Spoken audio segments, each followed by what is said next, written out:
চট্টগ্রামের বিভিন্ন হাসপাতালে তীব্র তাপদাহের কারণে বাড়ছে রোগীর সংখ্যা। জ্বর, সর্দি, ডায়রিয়া, নিউমোনিয়া সহ হিট স্ট্রোকে আক্রান্ত হচ্ছে নানা বয়সী মানুষ। গত 10 দিনে হাসপাতালটিতে 10 শিশুর মৃত্যু হয়েছে। তীব্র এই গরমে বেশি বেশি পানি খাওয়ার পরামর্শ দিচ্ছেন স্বাস্থ্য বিশেষজ্ঞরা।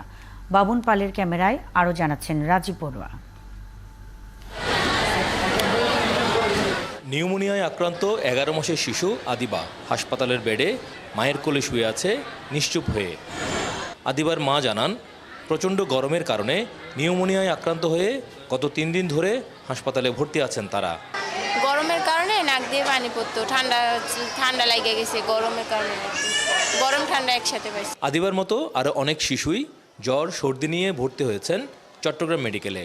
আর এখানকার শিশু ওয়ার্ডে ভর্তি বেশিরভাগ রোগেই নিউমোনিয়া ও ডায়রিয়া আক্রান্ত। বাচ্চার ওই জ্বর, কাশিটা বেশি। এখন বাচ্চা নিউমোনিয়ার ভিতরে গেছি গা, ডাক্তার বলতেছে। তারপরও আমরা ডাক্তার দেখাইছি, মেডিকেল আনছি, এখন ওইটা বাকিটা আল্লাহর উপর। 5 দিন 6 দিন হয়েছে প্রাইভেট ডাক্তার দেখাইছে, পারতেছে না, এই জন্য এখানে পাঠাই দিই। হাসপাতালের স্বাস্থ্যকর্মীরা বলছেন, স্বাভাবিক সময়ের চেয়ে দ্বিগুণ রোগী ভর্তি হচ্ছে হাসপাতালে, যে কারণে শিশু ওয়ার্ডে বিকাশে কম খরচে ক্যাশ আউটের লিমিট বেড়ে 50,000, প্রিয় এজেন্টও 2টা।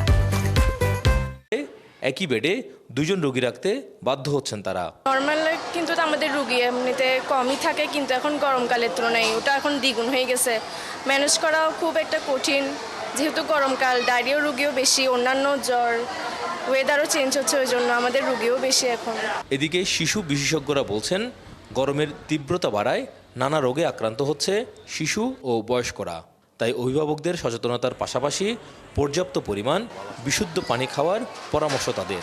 বাচ্চাদেরকে বাইরে নিতে গেলে অবশ্যই ছাতা ইউজ করা এবং যতটুকু সম্ভব এই সময়ে ঘরে অবস্থান করা এবং বাচ্চাদেরকে বাইরের কোনো খাবার না খাওয়ানো। হাসপাতালের পরিচালক জানান, শিশু রোগীর সংখ্যা বাড়লেও চিকিৎসা দেওয়ার সব ব্যবস্থাই রাখা হয়েছে।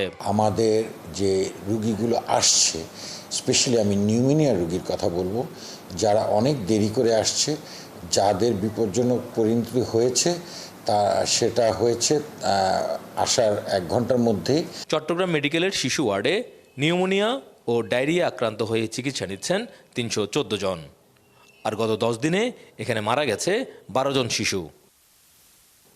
রাজীব বড়ুয়া, 71, চট্টগ্রাম।